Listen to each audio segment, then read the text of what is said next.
Laymen's evangelical fellowship స్థాపకులు కీర్తిశేషులు ఎన్ దానియేల్ గారు 1961 సంవత్సరం మార్చి నెల 10వ తేదీన చేసిన ప్రసంగం.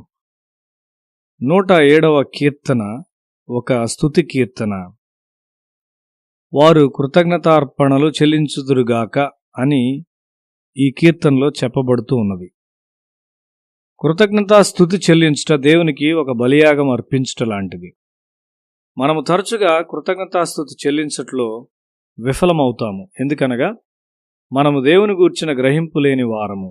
మనం ప్రార్థిస్తాము కానీ చాలా తరచుగా మన స్వీయ ప్రయత్నం మీద నిజంగా ఆధారపడతాము. మనము ప్రార్థించిన దాన్ని పొందుకున్నప్పుడు మనలను మనం అభినందించుకున్నటకు ప్రయత్నిస్తాము.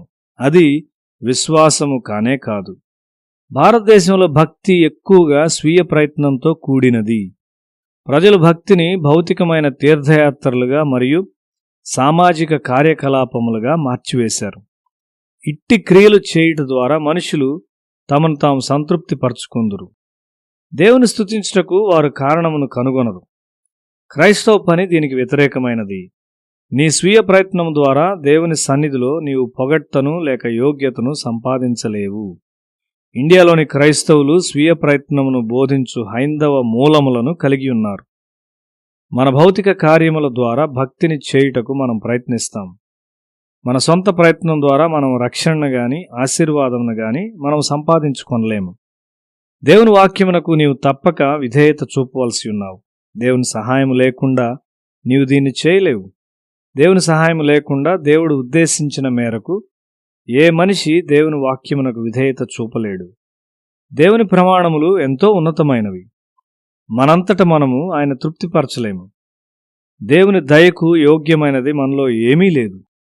మనిషి తల నుండి పాదం వరకు పాపముతో నిండి ఉంటాడు. ప్రభువా, నేను ఈ అర్పణ నీకిచ్చున్నాను అని ఏ విధమైన చేతులు మరియు హృదయంతో అతడు వాటిని తెస్తూ ఉన్నాడు? రక్తసిక్తమైన చేతులు మరియు ఒక దుష్టమైన హృదయంతో తెస్తూ ఉన్నాడు.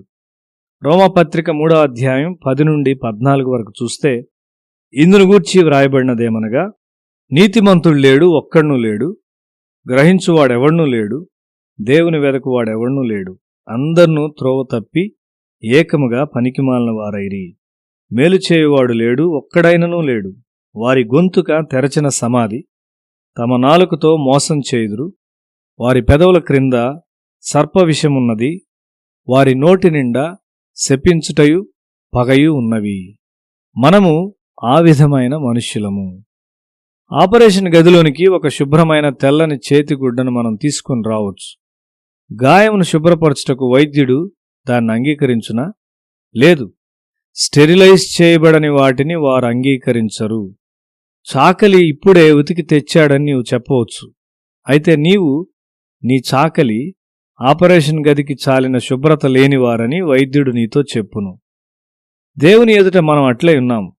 మన శ్రేష్టమైన నీతి మురికి గుడ్డలే. మన ఉన్నతమైన నీతిని గూర్చిన దేవుని అంచనా అదియే. ఆ విధంగా ఒక మనిషి తనను తాను చూచుకునేంత వరకు అతడు దయను సంపాదించుకొనలేడు. తన ఉన్నతమైన కార్యముల్లోని ఉద్దేశములు కళంకమైనవి అని అతడు తప్పక గుర్తించవలసి ఉన్నాడు. శిలువ చెంత కడుగబడుట అతనికి అవసరమైనది. ధర్మశాస్త్ర ప్రకారము అనింద్యునిగానున్న తార్సువాడైన సౌలు శిలువ చెంత శుద్ధి చేయబడవలసి ఉండినాడు. పాపము నుండి, పాపపు స్థితి నుండి తాను శుద్ధీకరించబడుటకు యేసు ఎంత శ్రమను అనుభవించాడో అక్కడ అతడు చూచాడు. మేము హిందూపురం ఉద్యోగ సభల్లో ఉన్నప్పుడు దేవుని ముందు ప్రజలు వారి నిజస్థితిని చూచున్నట్లు వారి కన్నులు తెరవబడవలనని ప్రార్థించాము. తాను ఒక పాపి అని అంగీకరించిన ఒక మనిషి అక్కడ ఉన్నాడు. ప్రజల మీదకి ప్రభు పశ్చాత్తాపాత్మను కుమ్మరించినప్పుడు ఈ మనిషి ఎంతో దుఃఖపడుచూ ఉన్నాడు. ప్రజల మధ్యకు యేసు ఒక కిరీటంతో వచ్చుట చూచాను అని అతడు చెప్పాడు.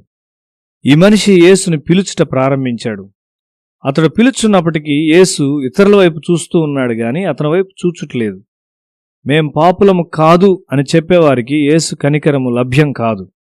పాపులకు మాత్రమే ఒక రక్షకుడు అవసరము. శిలువ చెంత శుద్ధీకరణ ఉన్నది.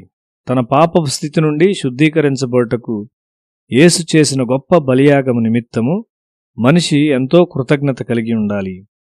నా యవనకాలపు పాపము నుండి ఆయన నాకిచ్చిన గొప్ప విమోచన కొరకు దేవునికి నేను కృతజ్ఞత కలిగి ఉండాలి. నా తలంపులు, ఊహల నుండి కూడా ఆయన నన్ను విమోచించాడు. మన ప్రార్థనను స్తుతియాగంతో ప్రారంభించున్నామా?